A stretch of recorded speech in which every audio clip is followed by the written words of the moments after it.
नमस्कार किसान साथियों। आज हम बात करेंगे सोयाबीन की फसल पानी से किस तरह ख़राब हो गई है। किसान पूरी तरह फसल होने से पूरी तरह बर्बाद हो गया है और पहले तो फसल निकल कुछ नहीं रही है, औसत तो आ ही नहीं रही है, फिर ऊपर से इस पानी ने किसान को पूरी तरह बर्बाद करके रख दिया है। नमस्कार किसान साथियों, मैं आपका शुभ चिंतक रामेश्वर धाकड़। आज हम बात करेंगे सोयाबीन की फसल।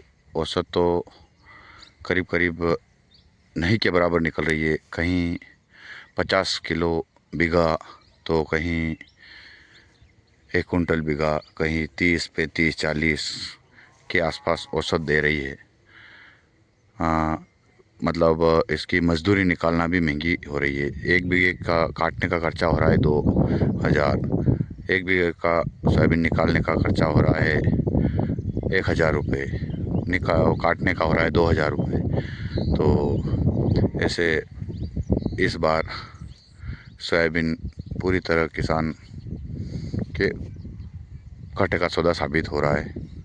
ऊपर से रही करी कसर पानी ने निकाल दी कि जैसे अभी पूरी तरह जैसे ही किसान ने खेत में सोयाबीन का काम चालू करा, 50% सोयाबीन जैसे ही इकट्ठा करके ने निकाल करके ने घर डाली और 50% काम जैसे ही हुआ ने 50% बाकी रहा और पानी पूरी तरह आके तैनात हो गया कि अब आप इकट्ठा करो, कैसे करते हो। तो इस प्रकार किसानों का काफ़ी नुकसान हो गया। तो इस वर्ष काफ़ी शुरू से ही किसान नुकसान में रहा। जैसे ये देख रहे हैं आप, जो मेरे ये सामने जो है, ये थोड़ी यहाँ पे थोड़ी ठीक थी ये सोयाबीन, ये करीब करीब निकल जाएगी, 1 कुंटल 10 किलो के आसपास निकल जाएगी।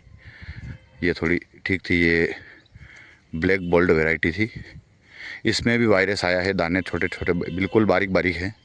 सबसे ज़्यादा वायरस आया है 9560, और वो जो वैरायटी थी जो हरी हरी दिख रही है, उस वैरायटी वो अंकुरण शक्ति कम होने की वजह से वो उगे नहीं थे, तो उसको डबल बोया गया, तो उसमें तो फली करीब करीब नहीं के बराबर लगी। तो उसमें काफ़ी नुकसान हुआ है। अभी तो आई नहीं है। नहीं आने का कारण यही हो रहा है कि उसमें अफलन हो गया, फल आई नहीं तो सोयाबीन आएगी कहाँ से। और फिर पानी गिर गया। जैसे तैसे खेत को, हमारे खेत को जैसे साफ करना है, क्योंकि अगली फसल की तैयारी करना है। क्योंकि अगली फसल की तैयारी तो हमारा किसानों का काम ही यही है कि जो भी मिला या ना मिला, फिर भी तैयारी तो करना ही पड़ेगी। अभी 1 कुंटल सोयाबीन का भी आ रहा है 3,000 रुपये करीब बिक रही है। दाने भी बहुत काफ़ी छोटे हैं। तो 3,000 में अब क्या क्या करेंगे। खाद लाएं कि बीज लाएं कि क्या करें, कुछ समझ में नहीं आ रहा है। काफ़ी किसानों के लहसुन भी बोना है, मटर भी बोना है, जिससे किन किसानों ने मटर बो भी दिए हैं, तो ये पानी गिर गया है, वह भी काफ़ी नुकसान हो गया है। तो इस किसान जो भी मटर बोना चाहते हैं किसान, वो ध्यान दें कि थोड़ा 1-2 दिन का जो भी पानी बंद हो जाए, अपने विवेक से काम करें।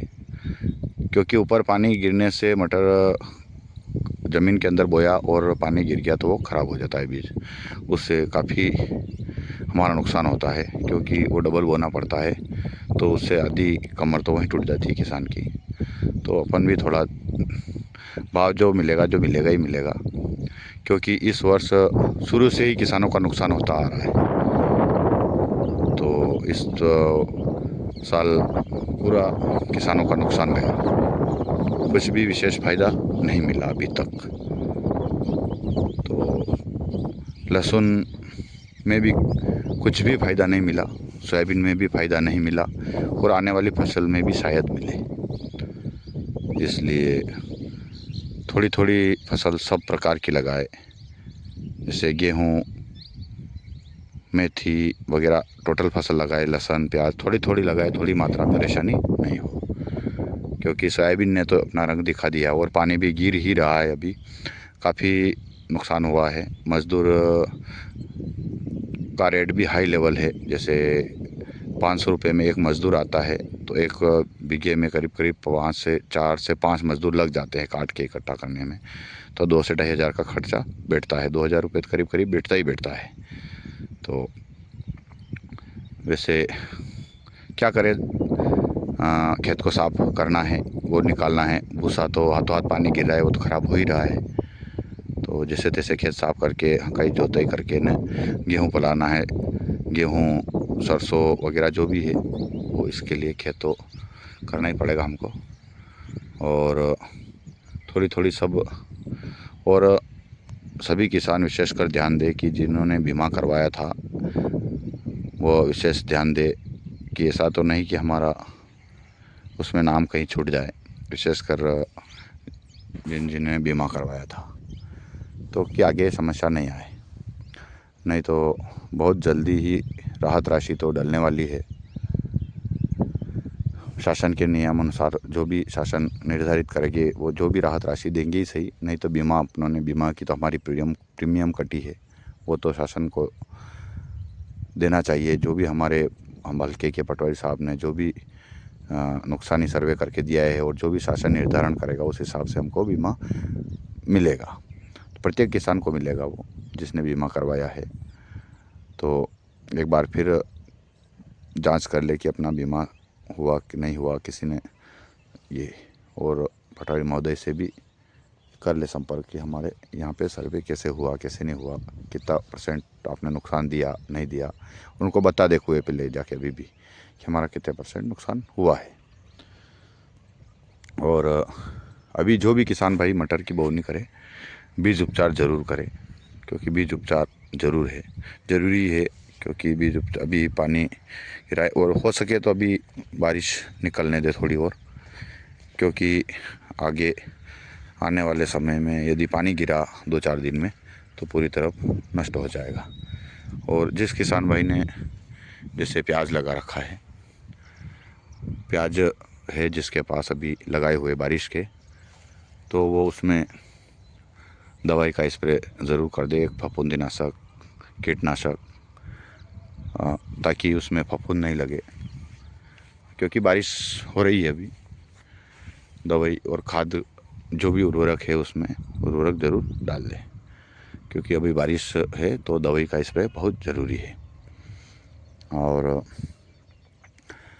जैसे लहसुन की तैयारी के लिए हमको क्या क्या करना है, खेत 2-3 बार जुताई करके उसमें कौन कौन सा उर्वरक डालना है, इसके लिए हम आने वाले 2-3 दिन बाद एक वीडियो बनाएंगे, जिससे आपको उसमें लहसुन के लिए अच्छी जानकारी मिलेगी। इसलिए उसका इंतज़ार करें।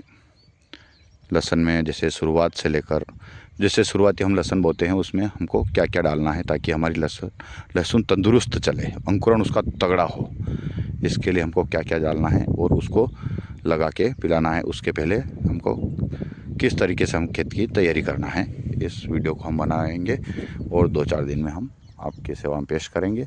तो हमारे इस RD फार्मिंग एंड GK को आप सब्सक्राइब ज़रूर कर दें, बेल आइकन प्रेस करें, लाइक करें, शेयर करें, कमेंट ज़रूर करें।